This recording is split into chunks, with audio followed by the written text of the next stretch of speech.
Hello everyone, Zero Trance here, and welcome to another Kitbash Showcase. Before we begin, I just want to say this is probably going to be something kind of like a season finale for this kind of weird series that I do. Um, the reason being is because it's going to kind of go under a new name. Instead of Kitbash Showcase, it's going to be called, from here on out, after this video, it'll be called Miniature Showcase. The reason is I want to be able to show off miniatures that aren't strictly kit bashes, but still organize them kind of in this same series.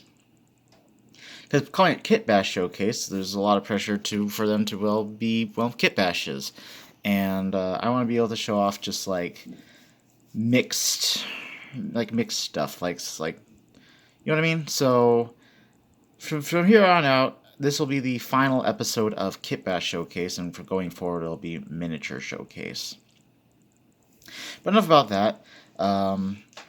So we have four 40k style kit bashes here. We recently had a new edition come out, as I understand it.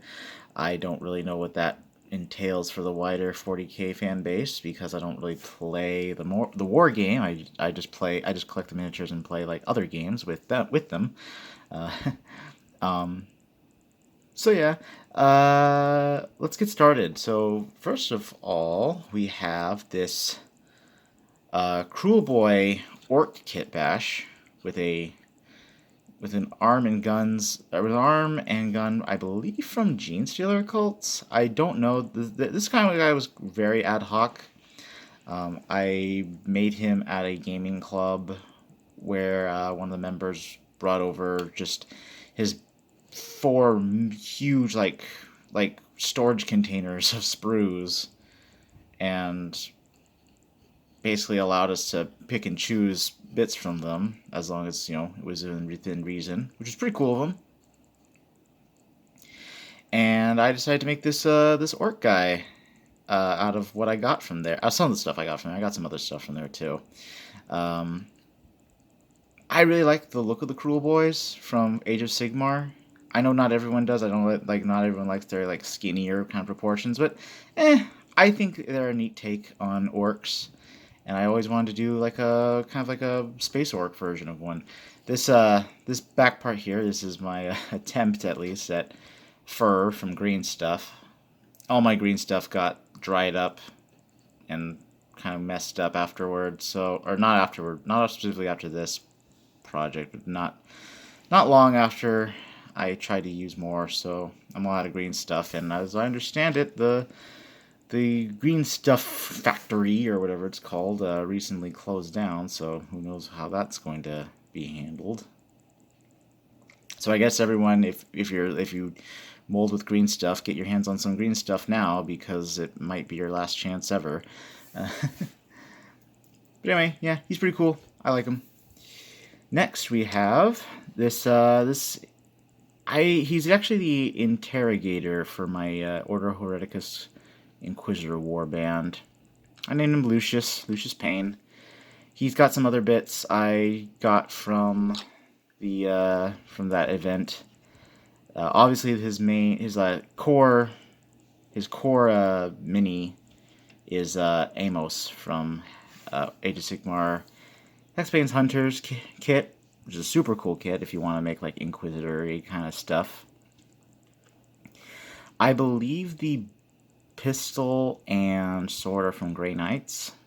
They fit, like, they were the perfect size for them. You can see my very poor power sword spark energy lines coming from the center there. I also gave him a backpack. It fits on kind of awkwardly. Or, like, I know I put it on kind of awkwardly because, on the back, I tried to scrape off some, like, his, like, vampire stakes that he has, and it didn't come out super well, so I kind of had to just cover that up, and I wanted to match the strap on his back, so I know he's wearing it kind of weird, but whatever. He's a big guy. Lucius Payne. I actually recently used this guy in a game of Space Weirdos, which is a miniature agnostic kind of skirmish game where you can use your sci-fi minis and stuff, most likely 40k stuff. And I played against a good friend of mine who played his Nurgle guys, so his Kitbash Nurgle guys. So shout out to him. Anyway, after that we have this strapping lady here. This is I guess another Inquisitor I made, or it's just some kind of power armored warrior. RBD's bits base model is it was a push fit.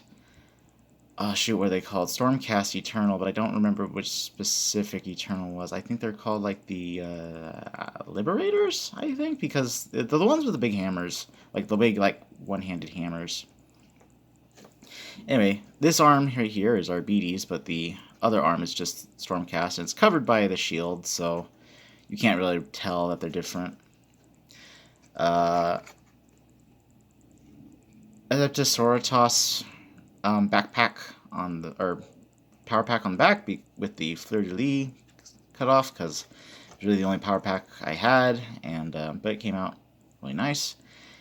And the head is actually from the Valkyr Heavy Troops. The Valkyr Heavy Trooper War Games Atlantic Iron Core line. It's just super cool.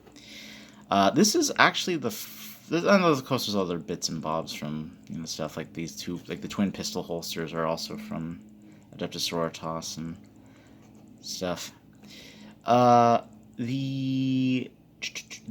This is actually kind of a unique mini for me because I actually painted in the integral base, which I never do, because I just find it tedious.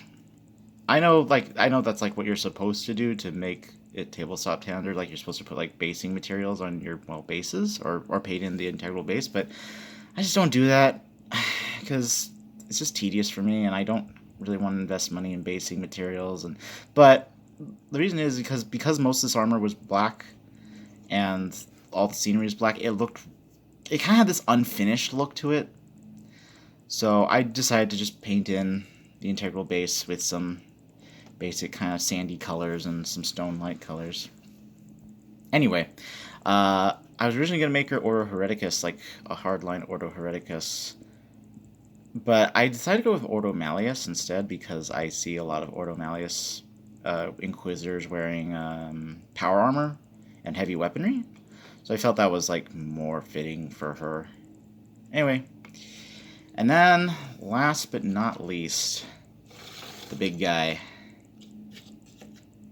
Oh my gosh, this is probably one of my favorites in my collection, just because of how well, especially the cape came out.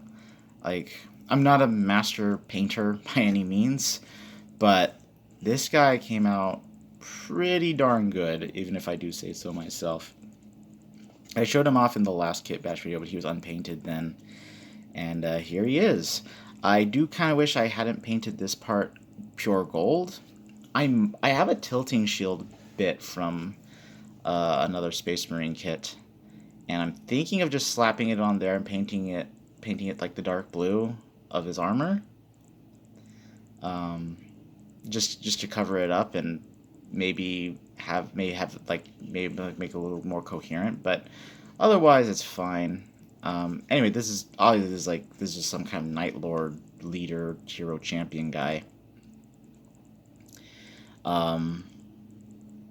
Just so cool to look at. This is easily one of my favorite miniatures in my collection so far. Base model is I can't remember the name right now. So the something warden, the Dark Warden, I think. Urkin, I think, yeah. Urkon. Like I said before, I was thinking of replacing this sword with a chainsword, like a Night Lord style chainsword, but it didn't really work out, or I didn't think I could make it work, so I just kept it as a power sword. And yeah, like, I don't know, he's just cool. I like him. I like how he came out.